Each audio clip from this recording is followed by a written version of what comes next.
Hello, I'm Bob the Booker and welcome to my channel.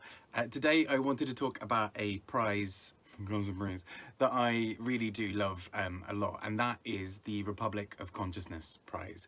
And I've spoken a little bit about it in various bits, partly in weekly wrap-ups and some other bits, but the Republic of Consciousness prize is all about small presses, and it's basically a way of celebrating small presses, and they define small presses as ones where they have fewer than 5 full-time members of staff. And so as a result, you might have some where they have people who sort of do little bits of work here and there, but actually largely the core operating costs or kind of operating ways of that press is with incredibly sort of slim staff, and that kind of is really quite remarkable, especially when you consider that Fitzcarraldo is one of those. And I still don't really know how Fitzcarraldo are doing this on 5 people or fewer, because their output is kind of bonkers given that. But anyway, I digress. But I'm going to do this in 2 parts because there are 10 books across the long list, and I feel like it'll get a bit unwieldy if I try and kind of sort of squidge them all into one video. So in this part I'm going to be talking about the long list and the books from that long list that didn't make the shortlist, and then I'll do a separate one just on the shortlist as well. So let's get going. First up was 5 Days Untold by Badr Ahmad, and this is from a small press called Dar Arab, and they published quite a lot of fiction that was originally in Arabic, and this book is one of those. And what I thought was really interesting about this book is overall this sort of details a bit of a fallout from a war. So if you think about books like Minor Detail by Dana Shibli, this is sort of in the same sort of realm in some ways of dealing with the after effects of war and sort of dealing with war in the middle of it. And as a result, this book is quite hard going, as you may expect, and is quite full of a lot of descriptions of war and brutality and violence, but there is something quite soft and full of heart at the core of sort of working out how characters find and keep their humanity in amongst all of this. And so we basically follow these characters through this sort of part, and as the title hints at, over the course of 5 days, and we see just how much can change within 5 days. I will say I struggled a little bit with this book at times. I think I found it a little bit just too full on perhaps for me, but I totally see how somebody else would enjoy this. I think it's just it's a book that I think had just a lot of really good things going on, but I just sometimes found it was all too much all at once, and sometimes I got a bit lost, and sometimes I think I just got a bit worn down by it. But still, overall, if it's something that you think you might be interested in, do check it out. Next up is Somebody Loves You by Mona Arshi, and this is a very short book, and actually quite a lot of the whole long list was incredibly short. I think somebody worked out that the average length of all of the books on this long list of 10 was sort of still under 200 pages, which is kind of remarkable really given the size of some other book prizes. But Mona Arshi's book, Somebody Loves You, basically details a young girl talking about sort of her time at school and her sort of time kind of facing things kind of coming at her from all sides, kind of what it's like being a young girl, and sort of particularly having people at school tease you, having things happening within your family that are all quite difficult to go through, and particularly the sort of lens of her being a British Indian girl, and so there are sort of these various kind of complications added in of kind of sort of cultural difference and sort of all those sorts of things. And we basically watch as this girl slowly becomes quieter and quieter, and eventually sort of just shuts down and kind of closes everything else off because there's nowhere else really for her to go, and she fears that if she talks more she gets herself in more trouble. And so I thought this was a really fun book to listen into. I listened to the audiobook, which is incredibly quick because it is quite a short book, and it was sort of just like listening to it, letting it all wash over me. I will say it's one of those things, I know this has sort of made it onto a couple of other little lists here and there recently.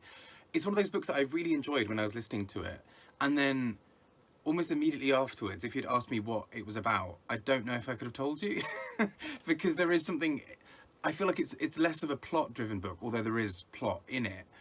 And it's almost more of a feeling. It's a book that kind of just sort of guides you through the feeling of this girl's inner thoughts as she sort of works through things and kind of processes things and makes decisions for ill or for good, as it goes. So really interesting little book, and I kind of feel like I want to read it again just to kind of get something else from it, but really interesting nonetheless, and great to see a book like this on this shortlist and also on the long list, and also making a couple of other prize long lists here and there as well. Next up, we have the longest book on the long list at a staggering 305 pages, because this is a very short long list.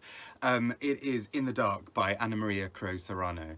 And this book details a lot about the Spanish Civil War, and particularly characters sort of falling in and out of various things, particularly the role of women within all of this. So for most of the book, we have men fighting and women being sort of forced to the sidelines, but also holding up holding the fort and basically making sure everything works in the background without it really always being seen. So really interesting to see how this plays out. And I think again, from a small press, Turas press, and what's really interesting is that there's sort of this slightly almost poetic quality to the way the women's voices interweave throughout this book. So we get moments of absolute clarity and brutality, and we get these lovely little descriptions and things that are quite playful and silly, but also it's really interesting because this book occasionally will just do sort of these really short pages. So again, I say it's the longest on the long list at 308 pages,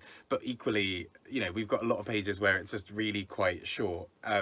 So I think it kind of feels like we get these little injections of moments kind of coming in, of little moments of clarity or of brutality or of a character speaking their mind finally, and we watch kind of as they chart through. And I actually really enjoyed this one. I was a little bit gutted in some ways that it didn't make it onto the shortlist, just because I thought it did something quite interesting.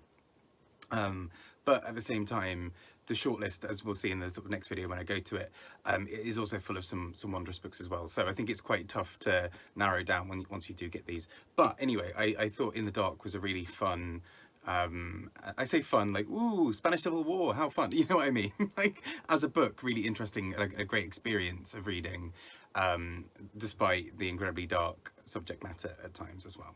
Next up, we have a book that I also really enjoyed, despite the brutality that takes place within it. It's a very brutal long list.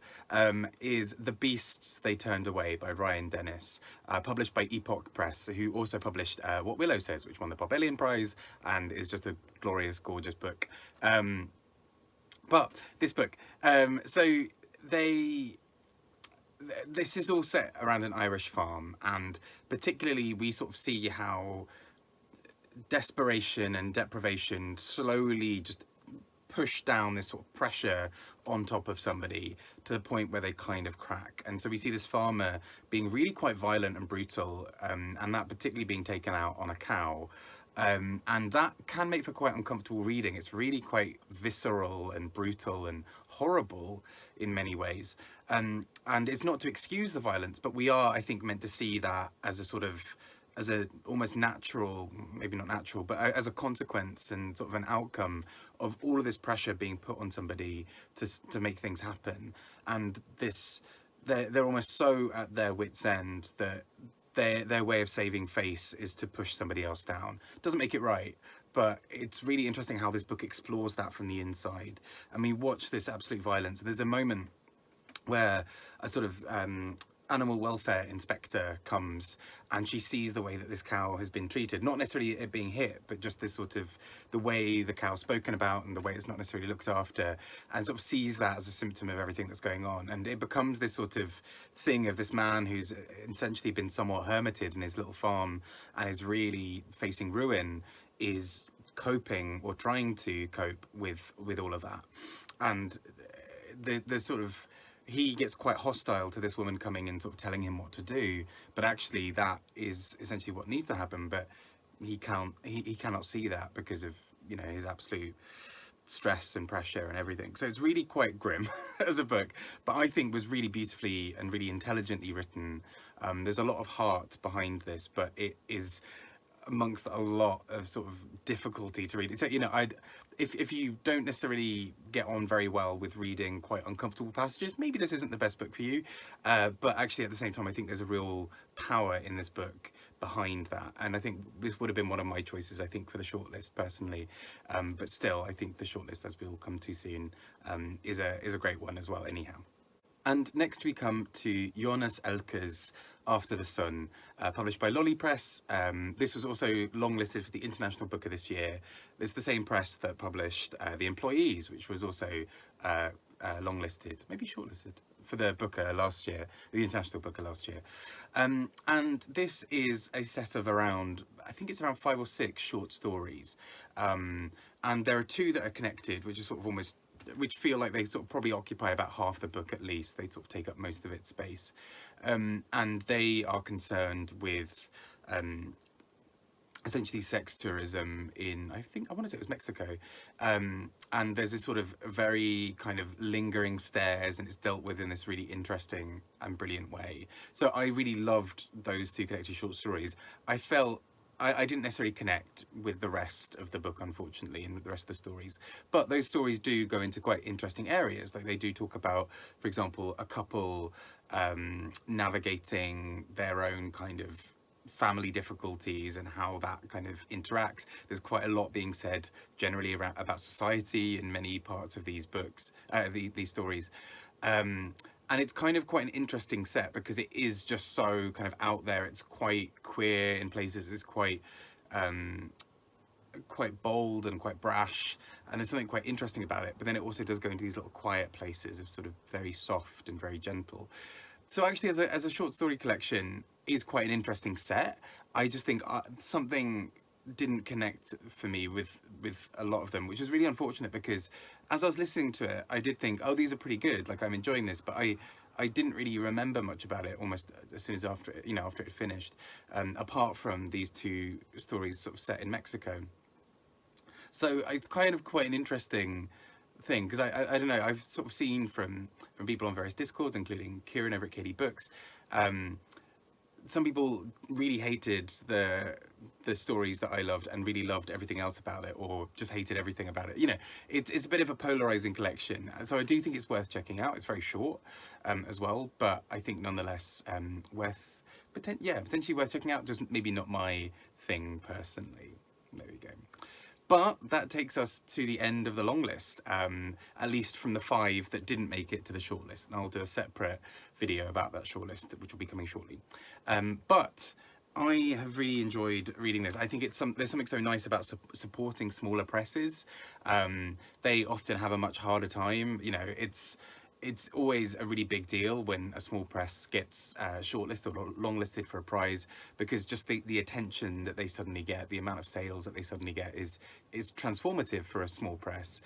So I'm really glad to see a prize like this one really championing them, and it's introduced me to some books that I've really strongly enjoyed as well. So I'll leave it there for now on this one, but I'm going to talk about the shortlist separately, and that will be coming very soon. But I really do urge you to check them out. If you've read any of these, I'd love to hear about them, and speak to you all soon. Bye bye.